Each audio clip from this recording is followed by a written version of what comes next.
L'ASM, Monaco, c'est Auxerre, ou c'est Lorient peut-être. Je sais pas, c'est un tout petit club pauvre.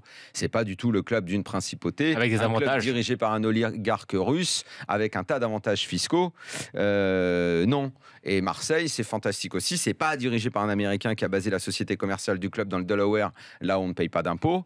Et je pourrais continuer, ainsi de suite. Mais je ne vais pas reprocher...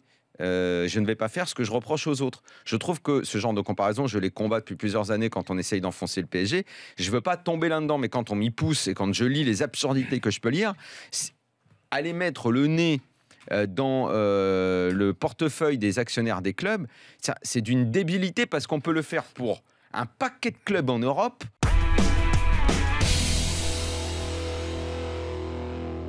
La saison, quel que soit le résultat final, même s'il gagnait la FA Cup, même s'il termine deuxième du championnat, pour Guardiola, sera un échec. Et il le sait lui-même, il le dit lui-même, mais mon avis tranché, c'est que même si c'est un échec, ça ne veut pas dire qu'il aura échoué. C'est ça tout. Alors je sais que c'est peut-être demander beaucoup de subtilité. Mais c'est qu'on a des attentes complètement hallucinantes vis-à-vis de n'importe quel entraîneur que ce soit, et particulièrement vis-à-vis de Pep Guardiola. Ah oui. Et c'est vrai que dans c'est qu'on parle toujours de lui. Mais pas les dirigeants toutes les équipes, toutes les équipes qui jouent contre lui veulent le battre lui. C'est la preuve que c'est le plus grand. Les autres ont entendu ce que j'ai dit. Klopp, il a fait en sorte qu'on ne parle plus de Klopp, on ne parle plus de Pochettino. Même Mourinho est passé au second rang. Même Conte, on en parle. On parle juste d'un truc. Parce que le seul qui propose quelque chose de différent et que les autres veulent contrer à tout prix, c'est lui. C'est lui l'homme à abattre.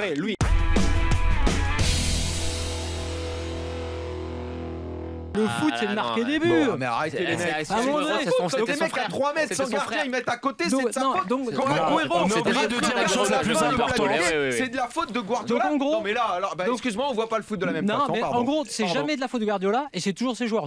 Quoi qu'il arrive. Mais c'est des blagues ou quoi? On a oublié de dire la chose la plus importante. Daniel, on peut en placer une. Attends, juste. À partir du moment où il y a tout, c'est pas de sa faute. Il y a tout. Si le mec ne met pas au fond, lui, il a développé. Lui, il développe l'idée, le schéma, que ça aboutisse. Mais si à Monaco, en deuxième mi-temps, les mecs à 10 mètres en face, ils mettent à côté, comme Agüero ou hier, le plat du pied. On peut dire la chose la plus importante de tout ça, s'il vous plaît. C'est sa faute, délirez pas, quoi.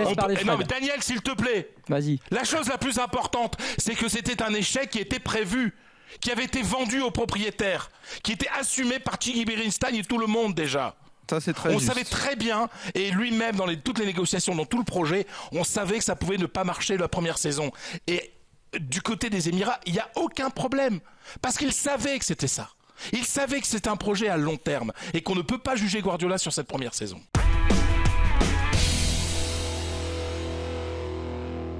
Sampaoli, c'était surtout le chouchou de Messi, mais là, il y a eu beaucoup de questions qui sont posées chez les dirigeants de Barcelone après l'élimination, qui considérait comme un immense échec que d'être éliminé contre Leicester. Non, mais cela dit, il y a une vraie question qui se pose, qu'on a posée avec Bielsa, et pas seulement par rapport au niveau des joueurs, c'est sur l'exigence, ce qu'il demande. Non, mais ce qu'il demande aux joueurs, est-ce que ça peut tenir sur une voire deux saisons? C'est ses 6 premiers mois en Europe, le mec il arrive, il joue la Ligue des Champions et il sort des poules. C'est légitime. Mais moi je l'ai vu, Sampaoli au Chili, il s'adapte. Il est beaucoup plus pragmatique que Bielsa. Il est capable de, il est beaucoup moins dogmatique.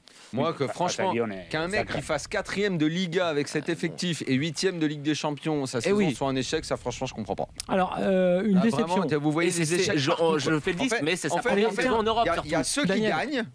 C'est comme Guardiola au Bayern, il fallait qu'il gagne la Ligue des Champions. Mais non, Daniel, là tu manipules. C'est top. Et puis en plus, c'est des échecs. Daniel, là tu caricatures ce qu'ils ont dit. C'est pas ce qu'il a dit. Il a dit que par rapport à l'espoir qu'il a suscité, il y a aujourd'hui une grosse déception. Ça veut pas dire que c'est un échec. C'est comme une promesse et elle n'engage que ceux qui y croient. Bah oui, mais bon. Elle n'engage que les matchs qu'on a pu voir. Excuse-nous. Le problème, c'est, oui, mais si une nana dit, Fred, une nana dit, t'inquiète pas, je vais finir par coucher avec toi. Si ça arrive pas, tu seras fait berner, mon vieux. Arrêtez de Je me suis fait berner par Sampaoli.